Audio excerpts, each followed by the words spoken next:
Look at me. I'm a strong man. I can break wood. But that's not what I wanted to do. What I wanted to do with this piece of wood was to bend it. But you cannot bend a piece of wood that easily. The grain does not like that. So you need a special tool. The tool is called a steam chamber. And I could not bring my steam chamber here today. Plus it takes a long time. It takes an hour or so for every inch of wood for the steam to work. But by the miracle of chemistry that I do not understand, the steam and the heat break down the wood so that you can bend it, so that you can make it go around corners and turn it from a straight shape into a curve. How many of you have ever seen a guitar? Nobody. A guitar is rounded thanks to a steam chamber. The wood is placed in, and then it is placed in a mold, and it is shaped into a guitar. Have you ever been in a canoe? No? The canoe, the wood canoe, is the result of the steam chamber. They take thin strips of wood, heat them, steam them, and then put them by hand and tie them off with a rope or a clamp and form the ribs of a canoe. Have you ever sat in a bent wood chair? The beautiful chairs, thank you to the steam chamber. The steam chamber allows the wood to be softened. It is a very, very simple process.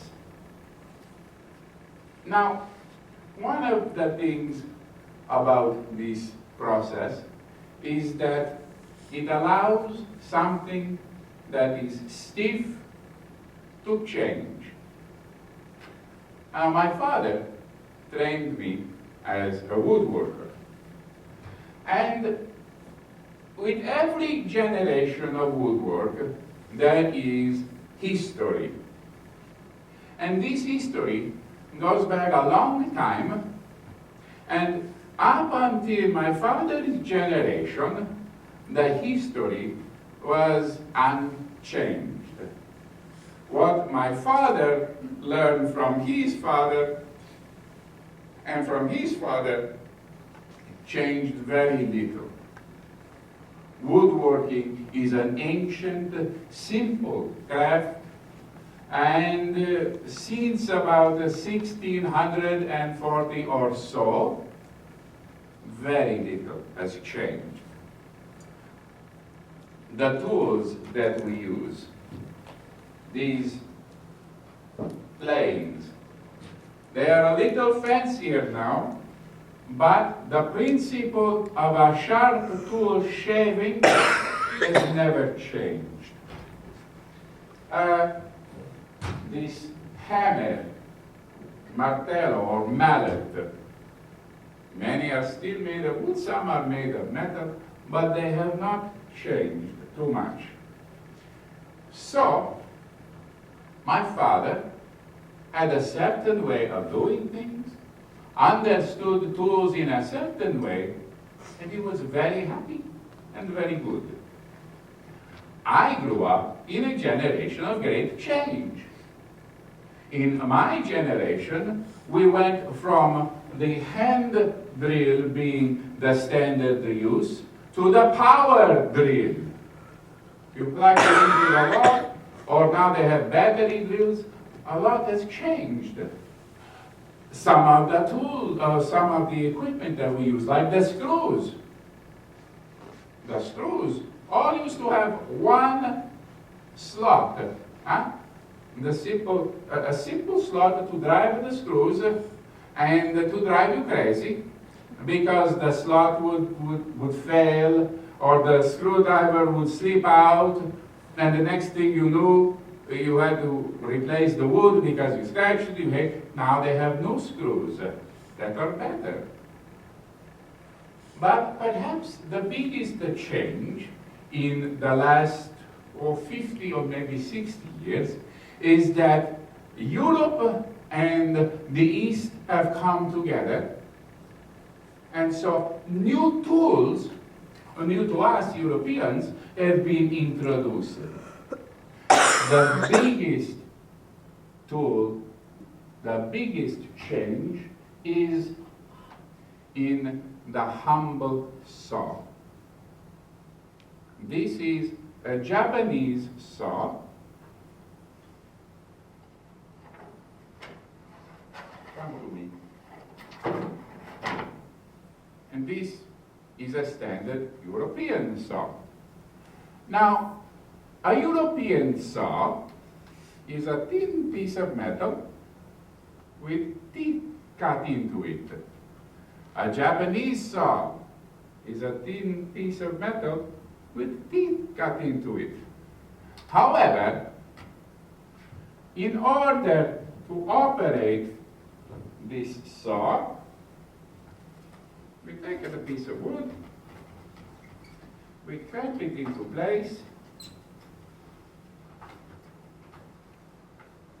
and if I want to saw it, I take my European saw and I must push. You see what happened? Look at already what happened. I must push on the saw in order to make it work. I push and the saw cuts. But this doesn't make sense to the Japanese. Because why? Because a saw bends, no? And if you push on the saw, you see what wants to happen? So when you cut with a European push saw, you must have very good technique in order not to bend the saw and to have a nice straight cut. Because when you push, if you are an amateur, you do this. And you ruin the saw, you ruin the wood, you ruin your day. The Japanese are very smart people. They designed the saw to work on the pull. Every time you pull, you cut. That means that you are working with the metal, so it is very easy to cut into the wood. It is very fast. The Japanese saw can be very, very thin. In fact, this one is a precision saw, and because it is so thin, they had to put a brace on the back.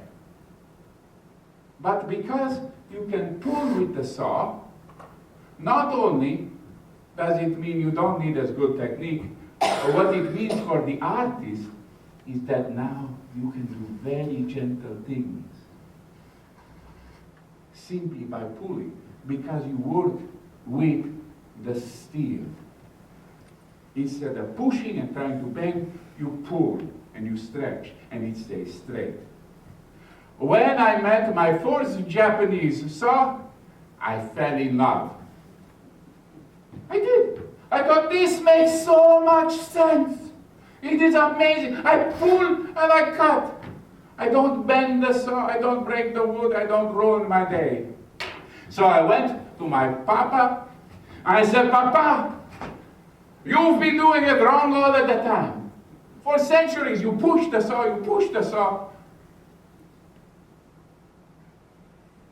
and you have disasters. Why do you do this? The Japanese have a perfectly good saw that is much better than your stupid old. And at that point, I lost my father. He did not talk to me for 6 months because I tried to bend him, and what happened was I broke him. Now, I immediately realized that I had made a mistake, and I apologized to my papa, And he said, that is not the way a son speaks to the father. That is not the way a young man speaks to an old man. That is not the way a journeyman carpenter talks to a master. And that was the last thing he said. Well, it was not so bad for me. I realized I had made my mistake. I apologized to my father. There was no more I could do. So I continued to work. I did my best. I used my Japanese saw. But my father, being the stubborn man that he was, held a grudge.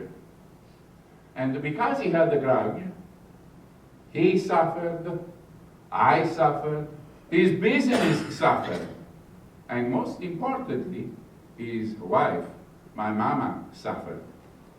For 6 months, he did not speak to me. Literally, he did not speak to me. For 6 months, the business started to go down. My mama cried more and more.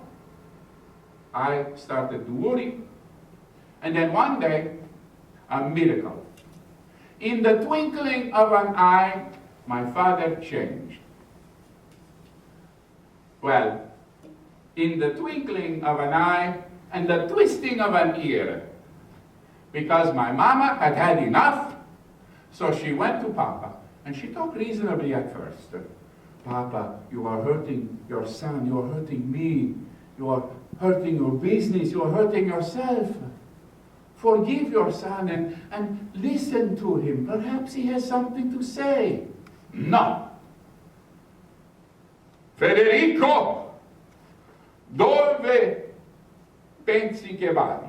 Devi cambiare adesso, perché se no, and with each word the ear went tighter, and my father began to bend. Federico, what do you think you are doing? You must change. You must forgive. And with that, my father dropped his grudge, forgave me, and then we started to talk. Now this time, I waited, and then I showed him the saw and what I could do with it. Very simple. I showed him my saw. I said, Papa, look at this saw. And he looked at it. Is it not pretty? And that he had to say, yes, it is a pretty saw.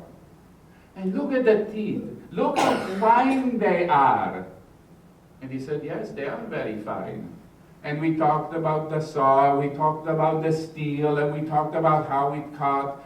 And eventually, my father started using the Japanese saws for certain things, because he saw that they had their use. So they were an extra tool for him. You see, change is possible. But sometimes we need a little steam, we need a little pressure in order to make that change. For me, the pressure, the steam, the heat was the embarrassment of having hurt my father and of realizing, oh, maybe there is a better way to teach somebody than to call the old thing stupid. That I learned very quickly. For my mama, she's a very calm person, never gets upset. But the steam was watching her husband hurt himself. And finally, when she blew up, it turned into the ear twister. For my father, the steam was the grudge and the 2x4. Finally having to be brought to having brought to his attention in a way that he would listen. Ah! Mamma, smettila, basta, ho sentito. Mamma, stop, I heard. This is how life works. And this is how God works in our lives too. God has made us in a certain way. We have certain gifts. But sometimes we don't use the gifts the way God wants, or sometimes we don't even know that we have the gifts. So it takes a little bit of something extra. For the wood to change, it is the steam. For me to change, it is listening to what I did wrong and learning. For my papa to change, it is the twist of an ear. For you, maybe it is something else. But God uses all of these things to help us. And God does not force us to change. Because what happens when we force to change? We break. God does not want us to break. But God wants us to be what He made us to be. Now sometimes, some people are very blessed and they know from a little people what they are going to do when they grow up. And they follow God's plan throughout their life, and that is wonderful. But it's annoying for those of us who do not always follow the plan, but it is a wonderful way to be, and they never have to change, and amen, it is good. But for the rest of us, we have to change sometimes, no? We have to adapt, we have to learn to do new things. Sometimes we have to learn who we are. Sometimes other people are busy telling us, you are too dumb to that, you are too small to do that, you are too much of a boy, you are too much of a girl. And God says, no, I made you to do that. Do not listen to these people. You must change to be what I made you to be, not what you think others should be. Sometimes, as I said, it is easy. Sometimes it takes a little bit of extra effort. Some steam, some heat, perhaps the twist of an ear. But when we listen, when we pay attention, we grow, we change. God will shape us. God will bend us. God will never break us. All we have to do is to give a little bit. And God will give us even more in return. Amen.